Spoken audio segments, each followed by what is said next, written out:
Halo, kembali lagi bersama saya dalam pembahasan ekonomi. Nah, kali ini kita akan masuk materi baru yaitu bab ketenaga kerjaan.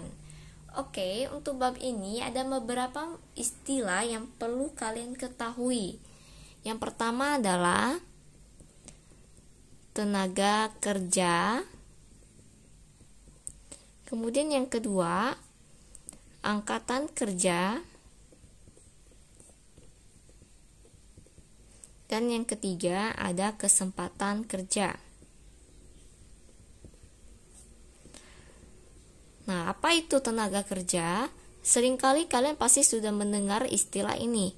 Nah, tenaga kerja kalau menurut UU, tenaga kerjaan adalah penduduk yang berusia 15-64 tahun yang bekerja untuk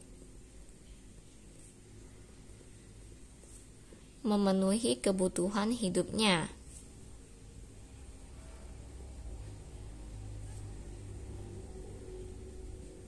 Oke.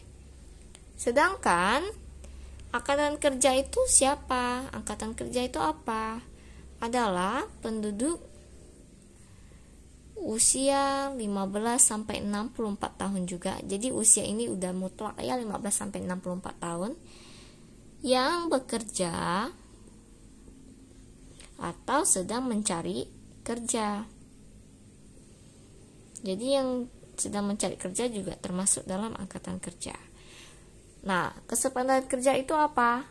Seringkali kalian pasti sudah pernah mendengar tentang kesempatan kerja. Lowongan kerja itu juga termasuk dalam kesempatan kerja. Artinya, lapangan kerja yang tersedia bagi siapa? Bagi angkatan kerja. Nah, untuk mengetahui ketiga hubungan antara tenaga kerja, angkatan kerja, dan kesempatan kerja, saya buat dalam satu diagram seperti ini, agar kalian lebih mudah mengetahuinya. Dalam satu negara pastinya ada penduduk. Nah, penduduk ini saya kelompokkan. Ada yang usianya 15-64 tahun, dan kelompok ini adalah kelompok dengan usia kurang dari 15 tahun dan juga lebih dari 64 tahun. Oke. Untuk penduduk dengan usia 15-64 tahun, kita ketahui bahwa dia masuk dalam golongan tenaga kerja. TK, saya singkat. Oke. TK terbagi lagi menjadi dua. Ada yang namanya bukan angkatan kerja, dan ada juga angkatan kerja. Oke. Siapa saja yang termasuk dalam golongan bukan angkatan kerja? Nah, golongan bukan angkatan kerja ini sebenarnya ia berusia 15-64 tahun, yaitu di mana usia produktif, di mana dia bisa bekerja, tapi karena ada situasi atau kondisi tertentu yang membuat dia tidak bisa bekerja. Contohnya siapa? Contohnya adalah ibu rumah tangga. Saya singkat RT. Ibu rumah tangga sebenarnya bisa bekerja karena usianya masuk dalam usia produktif. Tapi karena ada suatu kondisi, yaitu ia harus mengurus rumah tangga atau mengurus rumah, nah sehingga ia tidak bisa bekerja. Kemudian pelajar ataupun mahasiswa juga sebenarnya sudah bisa bekerja, namun karena kondisinya dia harus menimba ilmu di sekolah, maka ia belum bisa bekerja. Yang ketiga ada orang yang memiliki cacat atau disabilitas sehingga tidak bisa melakukan pekerjaan senormalnya. Nah, yang masuk dalam angkatan kerja ini juga terbagi dalam dua golongan. Apakah dia benar-benar sudah bekerja atau sedang mencari kerja, atau belum bekerja.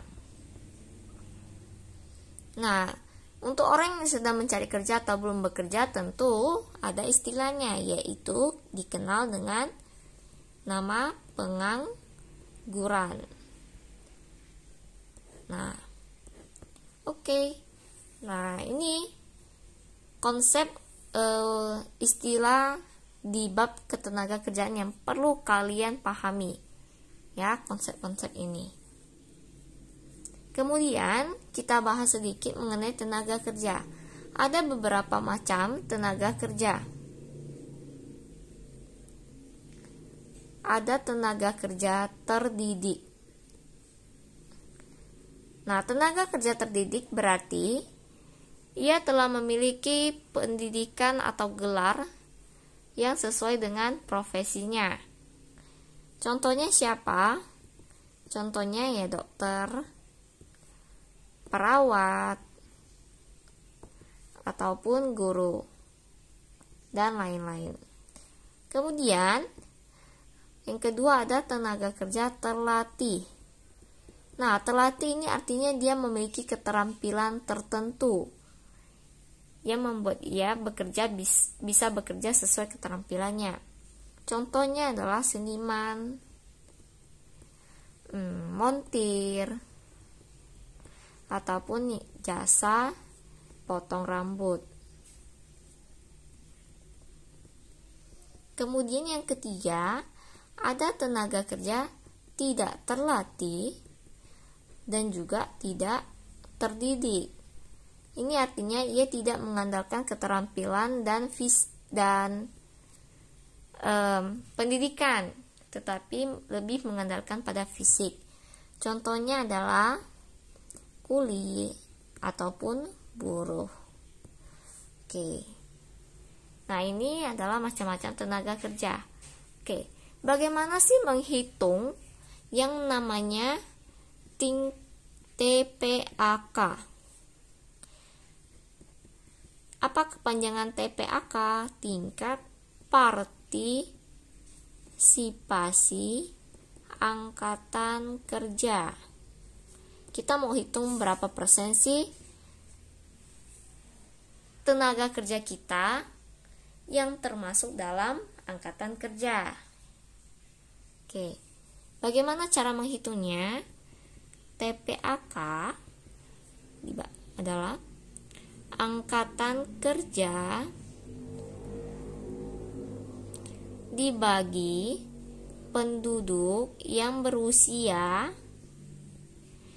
15 sampai 64 tahun. Kalikanlah 100%. Ini untuk mencari tingkat partisipasi angkatan kerja. Oke, kita lanjutkan kembali mengenai pengangguran. Jika misalnya orang yang tidak bekerja atau belum bekerja, sedang mencari kerja, disebut dengan pengangguran. Nah, pengangguran di Indonesia ini memang makin banyak terjadi karena virus ini. Tapi coba kita lihat dulu. Pengangguran itu dikelompokkan. Ada 2 jenis. Ada yang menurut waktunya. Nah, jika menurut waktu, pengangguran dibagi menjadi pengangguran terbuka.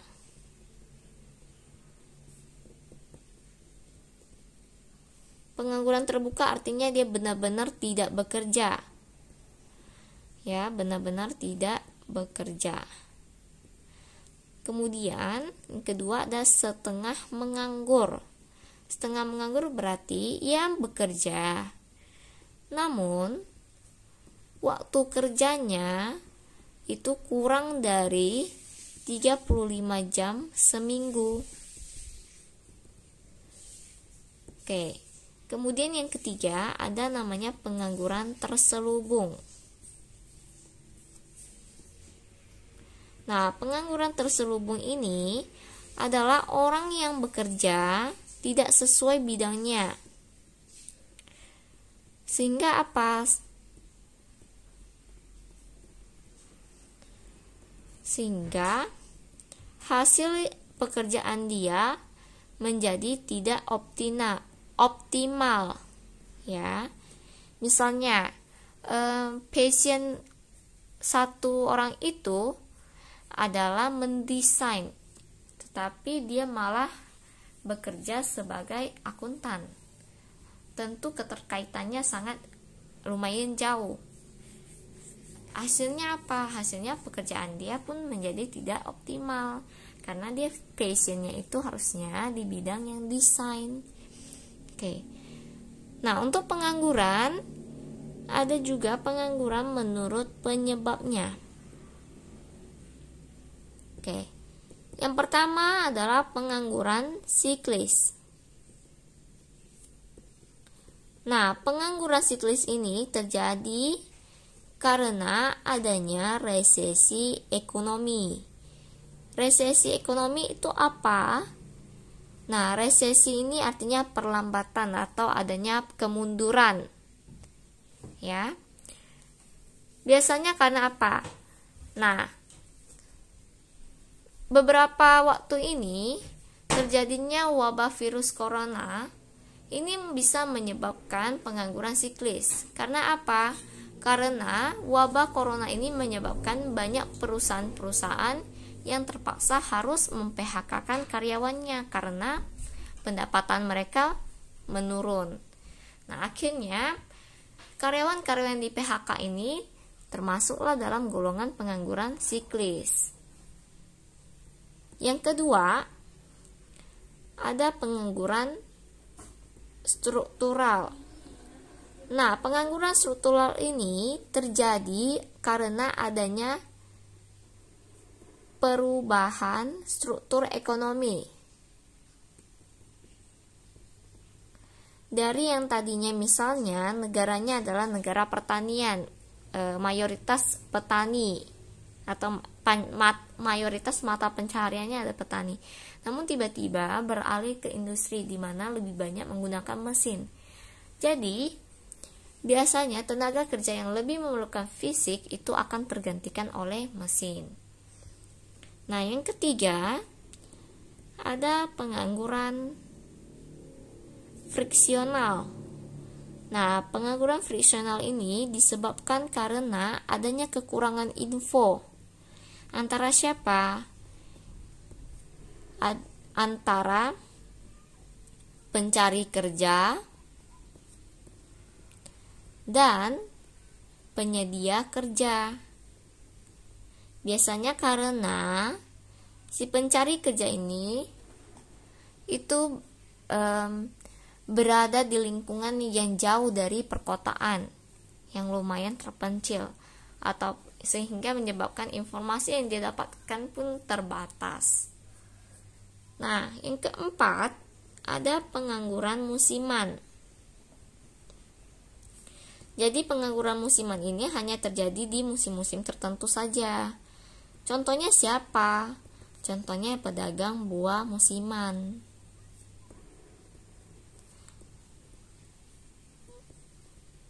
Oke. Nah, yang kelima ada pengangguran sukarela. Nah, pengangguran sukarela artinya ia dengan sukarela untuk tidak bekerja. Biasanya karena apa? Biasanya karena di sini kekuatan finansial dia sudah melebihi atau sudah cukup. Atau ibaratnya bisa dibilang dia adalah anak konglomerat yang menyebabkan ia tidak perlu bekerja. Nah, bagaimana sih cara mengatasi pengangguran yang terjadi seperti ini? Pengangguran siklis, struktural, friksional, musiman.